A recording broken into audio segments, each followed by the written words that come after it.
Hello horror lovers, আজ আমি চলে এসেছি আরো একটি সাউথ কোরিয়ান হরর মুভি নিয়ে, যার নাম দ্য প্রিস্ট। এই মুভিতে আমরা দুজন ফাদারকে দেখতে পাই যারা একটি ডিমনকে ধ্বংস করতে চাইছিল, কারণ সেই ডিমন সবার অনেক ক্ষতি করছিল।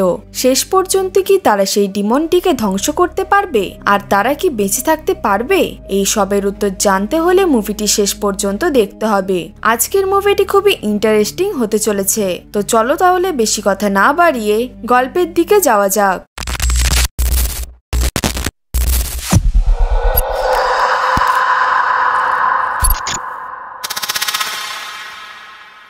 মুভির শুরুতেই আমরা দুজন প্রিস্টকে একটি চার্চে বসে থাকতে দেখতে পাই। তাদের মধ্যে একজন প্রিস্ট ডিমনের এক্সিস্টিংয়ের ব্যাপারে অন্য একটি প্রিস্টকে জিজ্ঞেস করছিল।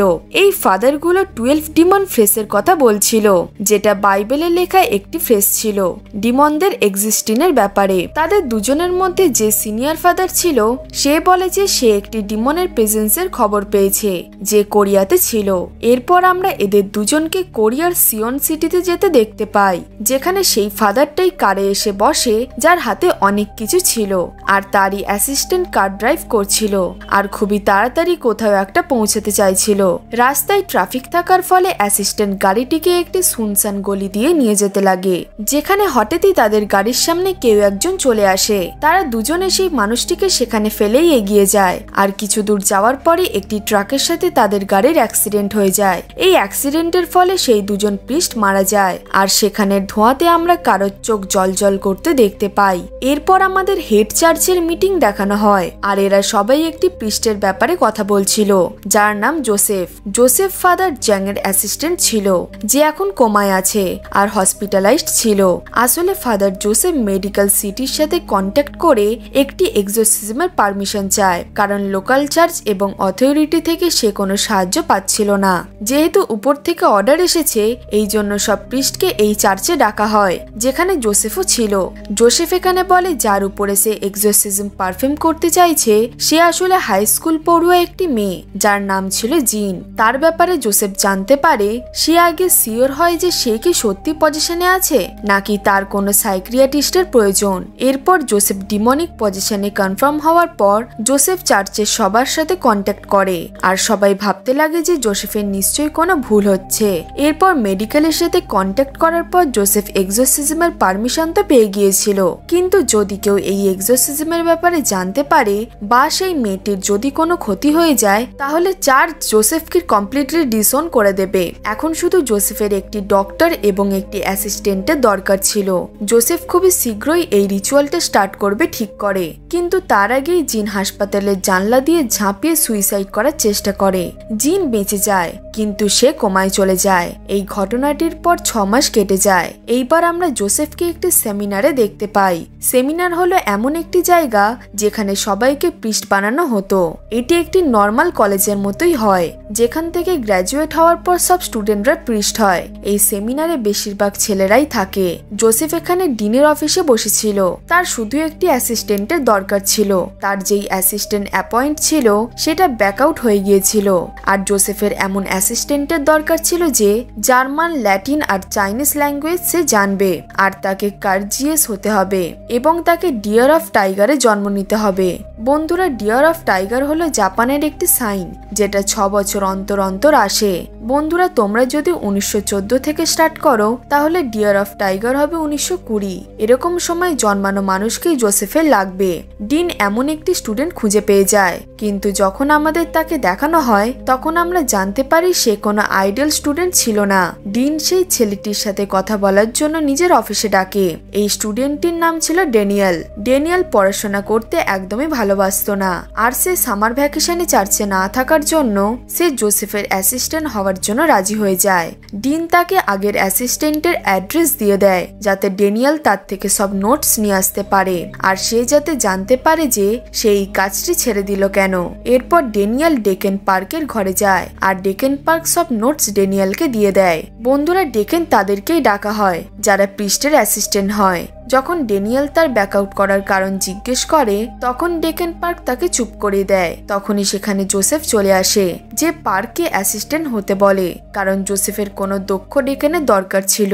কিন্তু পার্ক দরজা খোলে না, এর ফলে জোসেফ সেখান থেকে চলে যায়। ড্যানিয়েল পার্কের ঘর থেকে বাইরে, যেখানে সে পার্কের একটি কুকুরকে দেখে চিন্তায় পড়ে যায়। এরপর সে নিজের হোস্টেলে আসে আর এই সব নোটস পড়তে লাগে এবং সব রেকর্ডিংও শুনতে লাগে। অন্যদিকে জোসেফ ফাদার জেং এর কাছে ছিল। জোসেফ সেখানে একটি লেটার পায়। সেই লেটারটি হেড চার্চ থেকে এসেছিল, যেখানে সেই দুজন প্রিস্টের মরে যাওয়ার কারণ লেখা ছিল। জোসেফ যখন সেখানে ফোন করে তখন আমরা পুরো কাহিনীটি জানতে পারি। বন্ধুরা, আসলে মুভির শুরুতে আমরা দুজন প্রিস্টকে খুবই তাড়াতাড়ি কোথাও একটা যেতে দেখেছিলাম, আর তাদের গাড়ির সামনে তখন কেউ একজন চলে এসেছিল আর তাকে সেখানেই ফেলে তারা সেখান থেকে চলে গিয়েছিল। যে তাদের গাড়ির সামনে চলে এসেছিল সে আসলে জিন ছিল। যখন জিনের সাথে তাদের অ্যাক্সিডেন্ট হয় তখন জিনের ভিতরে থাকা ডিমনটি স্বাধীন হয়ে যায়, যাকে ফাদার নিজের সাথেই নিয়ে যাচ্ছিল তাকে মারার জন্য। আর সেই ডিমনটি তার প্রথম শিকার অর্থাৎ জিনকেই পজেস্ট করে নেয়, আর তখন থেকেই জিন সেই ডিমনটির কবজায় আছে। অন্যদিকে ড্যানিয়েল এক্সোরসিজমের সব রেকর্ডিং শুনছিল, আর তখনই সে একটি ডিমনিক ভয়েস শুনতে পায়। এরপর হঠাৎই তার দরজায় কেউ নক করতে লাগে। ড্যানিয়েল ভয় ভয় দরজাটা খোলে, আর সে দেখতে পায় দরজার সামনে সেই কুকুরটি দাঁড়িয়ে, যাকে ড্যানিয়েল পার্কের ঘরে দেখেছিল। সেই কুকুরটি ড্যানিয়েলের উপর অ্যাটাক করে দেয়, আর ড্যানিয়েল পাশে থাকা একটি কাঁচি দিয়ে সেই কুকুরটিকে মারতে থাকে। কিন্তু তখনই সেই কুকুরটি একটি ছোট বাচ্চা মেয়েতে বদলে যায়। তখনই ড্যানিয়েল নিজের স্বপ্ন থেকে বেরিয়ে আসে। হ্যাঁ বন্ধুরা, এই সব সে স্বপ্নে দেখছিল। তখনই তার কাছে জোসেফের ফোন আসে। আসলে জোসেফ ড্যানিয়েলকে চার্চ থেকে কিছু জিনিসপত্র আনতে বলে। পরের দিন 15 জুলাই ছিল, আর সেই দিনই তাদের এক্সোরসিজম করতে হবে। জোসেফ জানায় যে এটাই লাস্ট চান্স জিনকে বাঁচানোর জন্য। এই দিনে একটি অনুষ্ঠান হয়, আর সবাই যে কোনো ডিমনদের ডেকে অফার করে। এরপর ড্যানিয়েল জিনিসপত্র নিতে চার্চের উদ্দেশ্যে বেরিয়ে পড়ে, কিন্তু তখনই রাস্তায় তার ডিনের সাথে দেখা হয়। সে ড্যানিয়েলকে একটি ভিডিও ক্যামেরা দেয় আর পুরো এক্সোরসিজমটা রেকর্ড করতে বলে, কারণ ডেকেন পার্ক তাকে বলেছিল যে সেই ডিমনটি জিনকে মলেস্ট করছে, আর চার্চ এই ব্যাপারটি ইনভেস্টিগেশন করতে চাইছে। অন্যদিকে আমরা জোসেফকে নিজের ঘরে দেখতে পাই, যেখানে আমরা তার পুরো শরীরে অনেক ক্ষত চিহ্ন দেখতে পাই। সেগুলো দেখে মনে হচ্ছিল যেন তার বডি রট হয়ে যাচ্ছে। নার্স অ্যাগনেস জোসেফের রুমে আসে, আর সে জোসেফকে জানায় যে ফাদার জেং এর জ্ঞান ফিরে এসেছে। যখন জোসেফ হাসপাতালে পৌঁছায় তখন সে দেখতে পায় যেই নার্সটি ফাদারের বেডটা ক্লিন করত, সে বলে যে ফাদার জেং এর কাছ থেকে খুবই বাজে একটি স্মেল আসছে। যখন থেকে সে কোমা থেকে ফিরে এসেছে তখন থেকেই তার শরীর থেকে এরকম গন্ধ ছাড়ছে। জোসেফের এই ব্যাপারটা খুবই সন্দেহজনক লাগে, আর সে নার্স অ্যাগনেসকে ফিরিয়ে দেয় এবং সে একা ফাদার জ্যাং এর ঘরে যায়। সে ভিতরে ঢুকে দেখতে পায় ফাদার বসে বসে চিকেন খাচ্ছিল, আর সব ক্রসের জিনিসপত্র বেডের এক সাইডে রাখা ছিল। জোসেফ বুঝে গিয়েছিল যে এখানে আসলে কি হচ্ছে। এরপর সে ফাদারকে বিছানায় শুয়ে দেয় আর তার হাত দুটো বেঁধে দেয়। আসলে ডিমন ফাদার জ্যাংকে পজেস্ট করে নিয়েছিল, যাতে সে জোসেফকে জিনের কাছে যাওয়াতে বাঁধে দিতে পারে। কিন্তু জোসেফ সেই ডিমনের ফাঁদে পা দেয় না, আর সে একটি রিচুয়াল করে সেই ডিমনটিকে নিজের বশে করতে সফল হয়। আর এরপর সে হসপিটাল থেকে বেরিয়ে পড়ে। অন্যদিকে ড্যানিয়েল চার্চ থেকে সেই সব জিনিস নিয়ে এসেছিল যেগুলো জোসেফ আনতে বলেছিল। সেখানে থাকা বেলটি ডিমনদের বশ করতে সাহায্য করত, যেটা 6 ফ্রান্সিস বানিয়েছিল। আর সেখানে থাকা পিগটি এই জন্যই আনতে বলেছিল, কারণ যাতে সেই ডিমনটিকে জিনের বডি থেকে বের করে সে পিগের ভিতর ঢুকে ধ্বংস করে দিতে পারে। বেসিক্যালি সেটি একটি হোস্ট ছিল।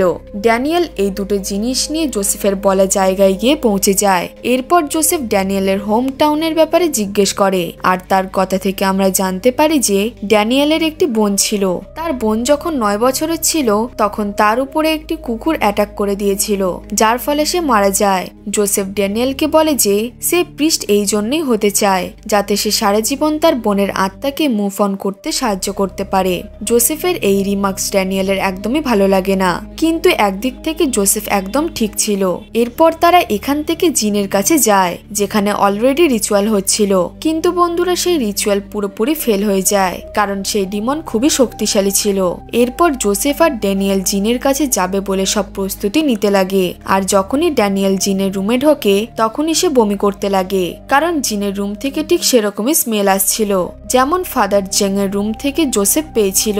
ড্যানিয়েল যাই হোক করে আবারও সেই রুমে ঢোকে আর জোসেফ বলে যে জিন হাসপাতাল থেকে ঝাঁপ মেরে সুইসাইড করতে চায়নি, বরং সেই ডিমনটি তাকে এই কাজটি করতে বাধ্য করেছিল, কারণ এই ডিমনটি স্বাধীন হতে চাইছিল আর কোনো পুরুষের বডি পজেস্ট করতে চাইছিল।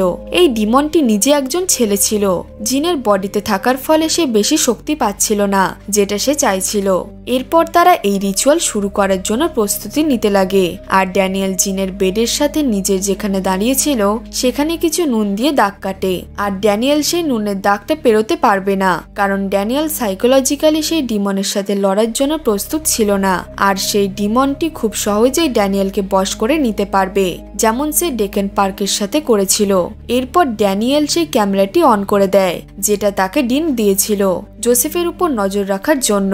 এরপর যখন জোসেফ সেই ডিমনটিকে জাগানোর চেষ্টা করে তখন সেই ডিমনটি জাগে না। তখনই জোসেফের নজর সেই ক্যামেরার উপরে পড়ে আর সে ড্যানিয়েলকে সেই ক্যামেরাটি অফ করতে বলে, কারণ ক্যামেরা চললে ডিমন উঠবে না। ক্যামেরা অফ হওয়ার সঙ্গে সঙ্গে জিন কিছু বলতে লাগে আর দেখতে দেখতেই তার ভয়েসটি ডিমনিক ভয়েসে বদলে যায় এবং তার চোখের কালারও পুরোপুরি বদলে যায়। এরপর জোসেফ নিজের ক্রস দেওয়া স্কার্ফ জিনের মুখের উপরে রাখে আর প্রেয়ার্স পড়তে লাগে। তখনই আমরা দেখতে পাই সেই রুমটিতে অনেক আরশোলায় ভরে যায় আর জিনের মুখেও অনেক পোকা চলে আসে এবং তার চেহারা এখন পুরোপুরি একটি ডিমনে বদলে যায় আর এখন সে জোসেফের সাথে কথা বলতে শুরু করে। জোসেফের উদ্দেশ্য ছিল সেই ডিমনের নাম জানা আর তাকে হোস্টে ট্রান্সফার করা।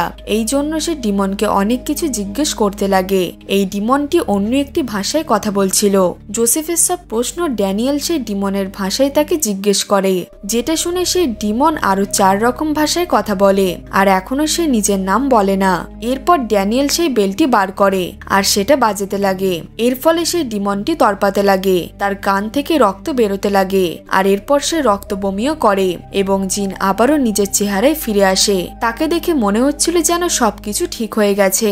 আসলে জোসেফ জিনকে এই জন্যই মেরে ফেলতে চাইছিল, কারণ সেই ডিমন যাতে জিনের শরীর ছেড়ে দেয়। আর যে জিনকে দেখে ঠিক হয়ে গেছে মনে হচ্ছিল সে আসলে এখনো ডিমনের কবজায় ছিল। জোসেফকে জিনের গলা টিপতে দেখে ড্যানিয়েল জিনকে বাঁচানোর উদ্দেশ্যে নুনের বর্ডারটির ভিতরে চলে আসে আর সে জোসেফকে পজেস্ট অবস্থায় দেখতে পায়। খুবই তাড়াতাড়ি ড্যানিয়েল নিজের হুঁশে আসে আর সে দেখতে পায় এখনো সেই ডিমনটি জিনের বডিতে ছিল আর এখন সেই আত্মাটি ড্যানিয়েলকে চালনা করা শুরু করে দিয়েছিল। জোসেফ সেই ডিমনের মাথায় ক্রস ঠেকায়, কিন্তু এতে কিছুই তার হয় না। এরপর ড্যানিয়েল সেই বেলটি খুঁজতে লাগে যেটা পড়ে গিয়েছিল, কিন্তু ততক্ষণে সেই ডিমন একটি হাত বিছানা থেকে খুলে ফেলেছিল আর জোসেফকে তুলে দেওয়ালের দিকে ফেলে দেয়। এরপর সেই ডিমন ড্যানিয়েলের মাইন্ডের সাথে খেলা করতে লাগে। ড্যানিয়েল যাই হোক করে সেই বেল উঠিয়ে বাজাতেই যাবে, ঠিক তখনই ড্যানিয়েলের শরীরেও সেই একই মার্ক হতে লাগে যেমন জোসেফের শরীরে ছিল। এটা দেখে ড্যানিয়েল অনেক ভয় পেয়ে যায়। এরপর সেই ডিমন ড্যানিয়েলের বোনের ভয়েসে ড্যানিয়েলকে ডাকতে লাগে আর আমরা তখনই দেখতে পাই ড্যানিয়েল যখন ছোট ছিল তখন তার সামনেই তার বোনকে সেই কুকুরটি খেয়ে ফেলেছিল। ড্যানিয়েল তার বোনকে সাহায্য না করে সেখান থেকে পালিয়ে গিয়েছিল, কারণ সে অনেক ভয় পেয়ে গিয়েছিল। এই ডিমনটি ড্যানিয়েলকে এখান থেকেও পালিয়ে যেতে বলে আর সেই ডিমনটি তাকে বাইরে গিয়ে বলতে বলে যে সে ভিতরে কোনো শয়তানকে দেখেনি, জিন আসলে পাগল হয়ে গেছে। ড্যানিয়েল সেখান থেকে সত্যি পালিয়ে যায় আর বাইরে বেরিয়ে পড়ে, যেখানে সে একটি জায়গায় তার বোনের এবং তার নিজের ছোটবেলার সিন দেখতে পায়। আসলে ড্যানিয়েল এখনো নিজেকেই তার বোনের মৃত্যুর জন্য দায়ী ভাবত, কারণ সে তার বোনকে বাঁচায়নি আর এখন গড তাকে একটি সুযোগ দিয়েছে অন্য একজনের জীবন বাঁচানোর। এটা ভেবেই ড্যানিয়েল আবারও জিনের রুমে যায়। সেখানে জোসেফও বসেছিল, কারণ সে এক্সোরসিজমে হেরে গিয়েছিল বলে খুবই ভেঙে পড়েছিল। এরপর ড্যানিয়েল জোসেফকে বলে যে আমি এবার কোথাও যাব না। জোসেফ ড্যানিয়েলের এরকম সাহস দেখে জোসেফ নিজে রোসারি দিয়ে দেয়। এইবার ড্যানিয়েল জোসেফের অ্যাসিস্ট্যান্ট না, বরং তার ইকুয়াল ছিল। এরপর তারা আবারও জিনের রুমে যায় আর তারা সেই পিকটিকে জিনের বিছানার সাথে বেঁধে দিয়ে আবারও রিচুয়াল স্টার্ট করে। এইবার ফাইনালে সেই ডিমনটি নিজের আসল রূপে আসে আর সে নিজের নামও বলে। এই ডিমনটির নাম ছিল মালবেট। এরপর জোসেফ সেই ডিমনটিকে পিগের শরীরে ঢুকে যাওয়ার আদেশ দেয় এবং সঙ্গে সঙ্গে সেই জিন পিগের শরীরে ঢুকে যায়। ডিমনটি জিনের বডি ছাড়তেই জিন মারা যায়। জোসেফ এটা দেখে খুবই ভেঙে পড়ে আর অন্যদিকে ড্যানিয়েল সেই পিকটি নিয়ে রুম থেকে বাইরে বেরিয়ে পড়ে, কারণ তার হাতে মাত্র 1 ঘন্টা সময় ছিল সেই ডিমনটিকে ধ্বংস করার জন্য। তখনই সেখানে পুলিশ চলে আসে, যাদের জিনের বাবা ফোন করেছিল, কারণ জিনের বাবা এই এক্সোরসিজমটা থামাতে চাইছিল। এই জন্য পুলিশ জোসেফকে অ্যারেস্ট করে নেয়, কিন্তু ড্যানিয়েল পুলিশটিকে ধাক্কা মেরে সেখান থেকে পালিয়ে যায়। বন্ধুরা, আমরা এর আগেও দেখেছি যে সেই ডিমনটি নিজে বাঁচার জন্য ড্যানিয়েলের অনেক বড় অ্যাক্সিডেন্ট করার চেষ্টা করেছে। আমরা দেখতে পাই একটি বড় অ্যাক্সিডেন্ট হয় গাড়ির সাথে, এর ফলে ড্যানিয়েল ঘায়েল হয়ে যায়। আর যখন পুলিশ সেখানে চেক করতে আসে তখন সে ড্যানিয়েলকে সেখানে খুঁজে পায় না। তখনই আমরা ড্যানিয়েলকে দেখতে পাই যে একটি গাড়িতে বসে সেই ডিমনটিকে কাছের একটি পুকুরে নিয়ে যাচ্ছিল। ফাইনালি ড্যানিয়েল সেই পুকুরে চলে আসে, কিন্তু যতই টাইম যেতে লাগে ততই সেই ডিমনটি ড্যানিয়েলকে পজেস্ট করে ফেলছিল, আর ড্যানিয়েল সেই পিক সমেত নিজেও পুকুরে ঝাঁপ দিয়ে দেয়। এরপর আমরা জিনকে দেখতে পাই, যার বডিটিকে অ্যাম্বুলেন্স করে নিয়ে যাওয়া হচ্ছিল, আর আমরা তার হাতটা নড়তে দেখতে পাই। অন্যদিকে জোসেফের শরীরে থাকা সেই রডিং মার্কগুলো গায়েব হয়ে যেতে লাগে, এর মানে এখন সেই ডিমন মারা গেছে। কিন্তু বন্ধুরা, ড্যানিয়েল এখনো বেঁচে ছিল। সে ঠিকভাবে পুকুর থেকে বাইরে আসে, আর আবারও সে সেই ব্রিজে যায় যেখান থেকে সে নিজের রোসারিটা তোলে, আর একটি মুচকি হাসির সাথে হাঁটতে লাগে। এবং এখানে এই মুভিটি শেষ হয়ে যায়। বন্ধুরা, এই মুভির শেষে আমরা দেখতে পাই জিনও বেঁচে যায়, আর সবাই ঠিকও হয়ে যায়। এখানে ডেকেন পার্ক ড্যানিয়েলকে মিথ্যে বলেছিল যে জিনকে আত্মারা মলেস্ট করে, কিন্তু না, এটা মিথ্যে ছিল। তাকে মিথ্যে বলার জন্য সেই ডিমনই জোর করেছিল। যাই হোক, এটাই ছিল আজকের মুভির এক্সপ্লেনেশন। গল্পটি যদি ভালো লাগে একটা লাইক করে দিও। এরকম আরো মুভির গল্প দেখার জন্য আমাদের চ্যানেলটিকে সাবস্ক্রাইব করে পাশে থাকা বেল আইকনটি প্রেস করে দিও, যাতে এই রকম ইন্টারেস্টিং এবং হরর মুভির নোটিফিকেশন তোমার কাছে সবার থেকে আগে যায়। তো চলো বন্ধুরা, দেখা হচ্ছে পরের গল্পে।